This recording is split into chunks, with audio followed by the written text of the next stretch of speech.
Bueno, continuando con el estudio de la estadística, vamos a revisar el tema 3, que corresponde a tabla de frecuencias relativas.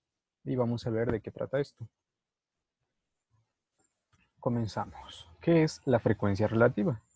Ya vimos en el tema anterior la frecuencia absoluta y la frecuencia absoluta acumulada. Ahora toca a la frecuencia relativa y dice que es la división entre las veces que se repite un dato y el total de datos. ¿Sí? Vamos a ver cómo se comporta con este ejemplo. El ejemplo es el mismo que en el caso anterior, de una familia o de familias españolas, a las cuales se le hace una encuesta para ver cuántos coches tienen por familia. Y es la misma lista de datos. El primer dato dice que para la primera familia respondió que tiene 2 coches, la segunda familia tiene solo 1, la tercera familia tiene 3, la cuarta familia tiene 2, la quinta familia también tiene 2, la sexta familia tiene 1, la octava familia tiene 2 y así hasta la 10ª familia que tiene 1. ¿Ok? Y como en el caso anterior, el primer paso de los 3 que hay que seguir es el recuento de datos. Es decir, aquí ponemos primero el mínimo número, en este caso de coches, y como último dato, el máximo número de coches. Y aquí las líneas verticales están indicando cuántas familias respondieron que tienen, por ejemplo, un coche, en este caso 3 familias, 2 coches, 5 familias y 3 coches respondieron 2 familias. Acá del lado derecho se indican con números esta cantidad de líneas verticales y ese es el recuento de los datos. Después los anotamos en una tabla. En la tabla izquierda van a ir los valores, que repito son en este caso el número de coches, 1, 2 y 3, ya que podemos ver acá de la lista de la izquierda que solo hay esos valores, 1, 2 y como máximo 3. Son los que se registran aquí en la columna de la izquierda. Y en la columna de la derecha vamos a escribir la frecuencia absoluta, que ya vimos cómo se saca, pero lo repetimos. En este caso contamos cuántas familias dijeron que tienen solamente un coche. Y nos vamos acá a la lista y vemos que hay una familia, 2 familias y 3 familias. Entonces es el número que se anota de este lado derecho.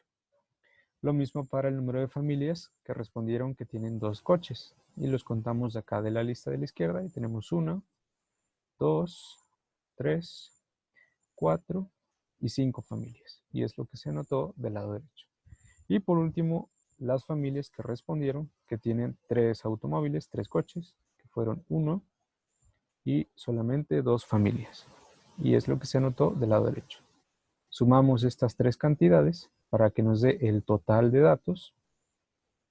Y el total de datos es 10, es decir, 10 familias.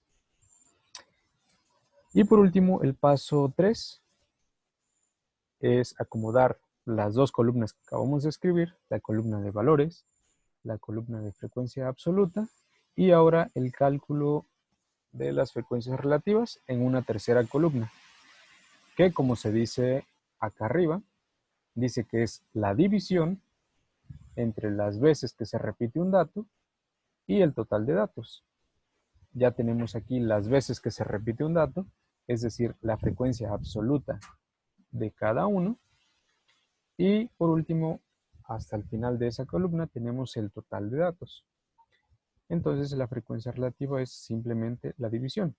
3 entre 10, que es una fracción. Lo pueden leer como una división o como una fracción, es decir, 3 entre 10 o 3 décimos. Y cuando realizan la división, eso es igual a 0.3. Para el siguiente dato, que es 5, sería 5 entre 10 o 5 décimos, que es lo mismo que 0.5. Y para el último dato sería 2 entre 10 o 2 décimos, que es igual a 0.2. Y si ustedes suman estas 3 cantidades, en este caso 0.3 más 0.5 más 0.2, o las fracciones 3 décimos más 5 décimos más 2 décimos, eso siempre debe ser igual a 1, ¿sí? Aquí es recomendable siempre sumar las fracciones, ya que, por ejemplo, en algún otro caso, puede ser que al hacer la división se trunquen decimales. Por ejemplo, si diera un número, en este caso 0.97752, y para los otros números que también dieran números con bastantes dígitos decimales, a la hora de sumar, esto daría un número un poco menor a 1, pero no daría 1. Y en el caso de las fracciones, siempre les va a quedar el número exacto 1. ¿Sí? Es por eso recomendable sumar las fracciones más que las expresiones decimales. Y bueno, eso sería todo del cálculo de la frecuencia relativa. Es obtener las fracciones o los números decimales. Y eso sería todo.